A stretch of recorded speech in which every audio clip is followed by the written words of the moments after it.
Hi, this is Captain Everyman, and in this video I'm going to be using my superpowers clarity, insight, and perspective to talk about the incredible, intriguing alternate universe that Thanos has created. And there's going to be spoilers in this video, so if you haven't seen Endgame and spoilers for all the Marvel movies really, so if you haven't seen them, please go away and come back and enjoy this video later. But one of the things we see in this movie is how they handle time travel. And one of the things they talk about is they make fun of Back to the Future and all these other movies that have time travel. And in those movies, there's really just one reality. So every time you go back in time and alter the past, because there's only one reality, it's going to alter everything that takes place after that in the future. Well, they're saying that's not true, that what happens is, I guess, alternate universes are created, and that's the sort of the implication of the conversation that Professor Hulk has with the Ancient One. So keeping that in mind, one of the most amazing things about this movie is Thanos, when he travels from 2014 to 2023, creates this amazing alternate universe that is nothing like anything we've seen in any of these MCU movies. For instance, the Guardians of the Galaxy and Ronan.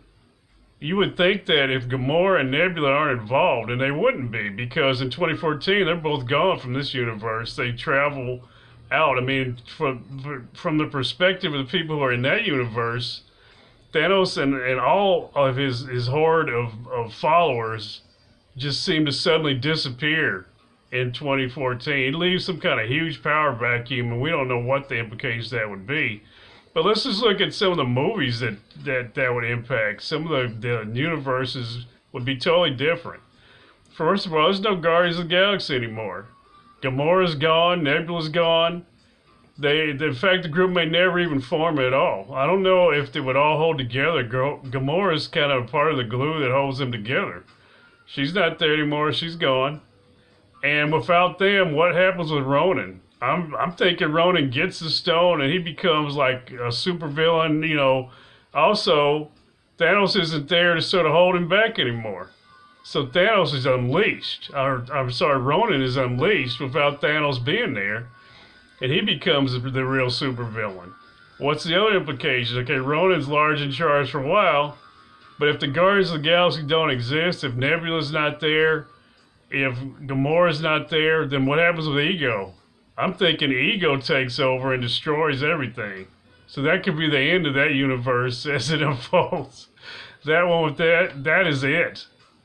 What else happens? There's no Infinity Wars. Let's assume Ego doesn't destroy that universe and there's still something left of it.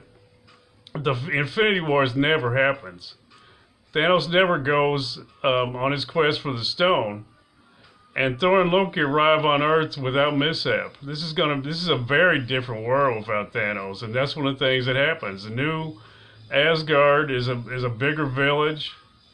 Likely, Thor feels a sense of accomplishment. He doesn't become the broken, like gluttonous alcoholic that we see in Endgame, which, by the way, I did not enjoy at all. That never happens. And another great thing that happens is other people that are left too. Tony Stark is still alive. He never goes through any of that hardship that he went through on Titan. He never meets, of course, Nebula, and those things don't happen. None of it happens. Vision is still alive. Vision and the Scarlet Witch get to have their romance. Nothing comes in and interrupts it. And the Black Widow's still around. She's never traded for the Soul Stone. That never happens. They're all here. They're all there. Perhaps Professor Hulk never exists. I mean, it's hard to say how much impact being with Thanos had. So this is an incredible sort of alternate universe that Thanos creates when he leaves. He leaves in 2014. He's never heard from again. He suddenly appears in 2023, and then he's destroyed.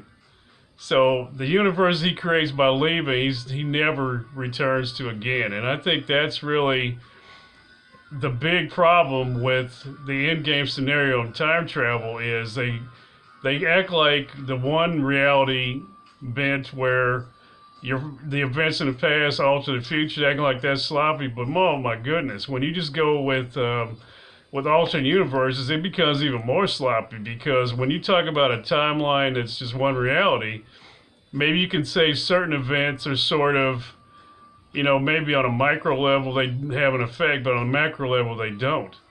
But in this view of time travel, any little thing you do will create an alternate universe. Any change you make will create another universe. So it really is more sloppy and hard to deal with, and less believable than the old Back to the Future form.